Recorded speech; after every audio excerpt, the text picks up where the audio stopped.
मैं हूं आपका दोस्त विकास दत्त मिश्रा और आप सुनने वाले हैं शिरडी डायरी। आज की प्रविष्टि है 9 दिसंबर 1910 की। तो बिना वक्त ज़ायर किए आइए सुनते हैं। मैं और मेरे पुत्र ने आज जाना चाहा। सुबह पूजा के बाद हमेशा की तरह हम साईं महाराज के दर्शन को गए।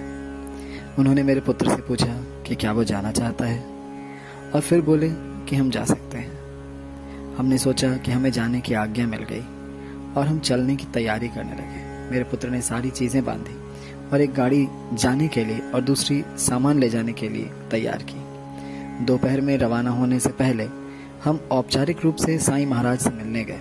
मुझे देखकर साईं महाराज बोले, क्या तुम्हारा वास्तव में जाने का इरादा है? मैंने उत्तर दिया, मैं जाना चाहता हूँ, लेकिन अगर आपकी आज्ञा ना हो तो नहीं। उन्होंने कहा, तुम कल या परसों जा सकते हो। वाड़ा तो हमारा घर है और जब मैं यहाँ हूँ तो किसी को भी डरने की जरूरत नहीं। ये हमारा घर है और तुम्हें इसे अपना ही घर समझना चाहिए। मैं रुकने के लिए मान गया और हमने अपने रवाना होने के सारे प्रबंध रोक दिए। हम बातचीत करने के लिए बैठ गए। साईं महाराज बहुत आनंद में थे और उन्होंने बहुत सारी अच्छी बातें कही, लेकिन शायद मैं उन्हें समझ नहीं पाया।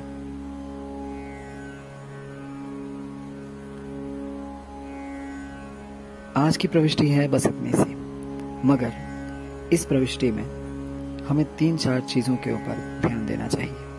पहली बात कि लोग जब शिरडी से निकलते थे तो बाबा की आज्ञा लिए बिना कभी नहीं जाते थे, और जब तक वो आज्ञा नहीं देते थे तब तक वहां से जाना किसी को भी फलीभूत नहीं हुआ।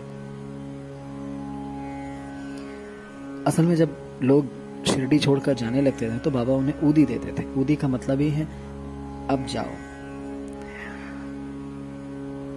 अब बाबा ने एक दिन पहले तो उन्हें आदेश कर दिया जाने के लिए, लेकिन जब तैयार होकर के उन्होंने पूछा तो बाबा ने मना कर दिया। शायद बाबा की सर्वव्यापकता ही ऐसी थी जो वो जानते थे कि कब किसे जाना उचित होगा। तो बाबा ने उस आज्ञा को निरस्त करते हुए नई आज्ञा दी कि तुम कल या परसों जा सकते हो।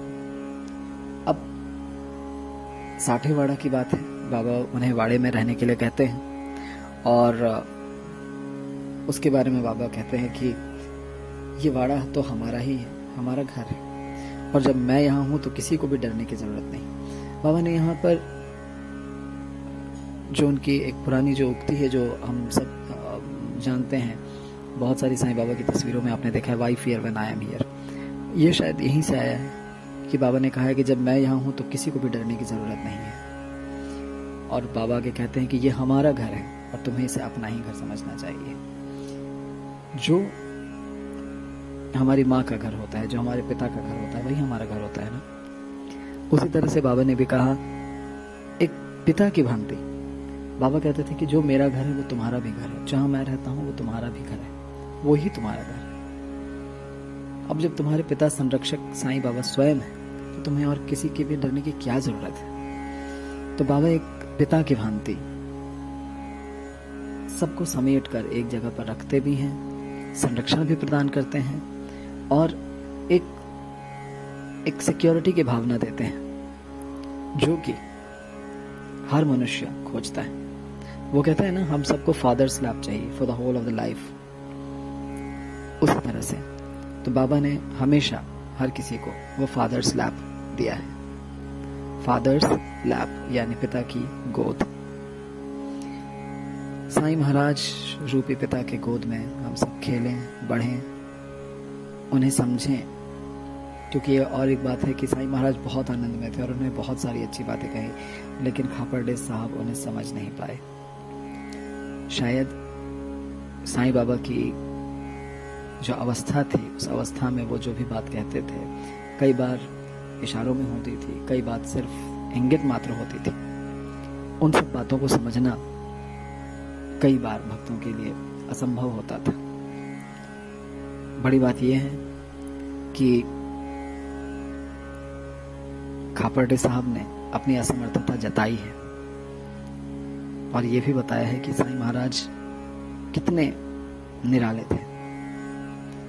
बाबा हम सबको अपने कृपा दृष्टि के तले रखें, अपने चरणों में स्थान दें और उनके ही बताए मार्ग पर हम चलें, उन्हें अपना गुरु, अपना सदगुरु, अपना बंधु बांधव, पिता माता माने। इसी भावना के साथ आज के लिए इतना ही। जय साईं राम।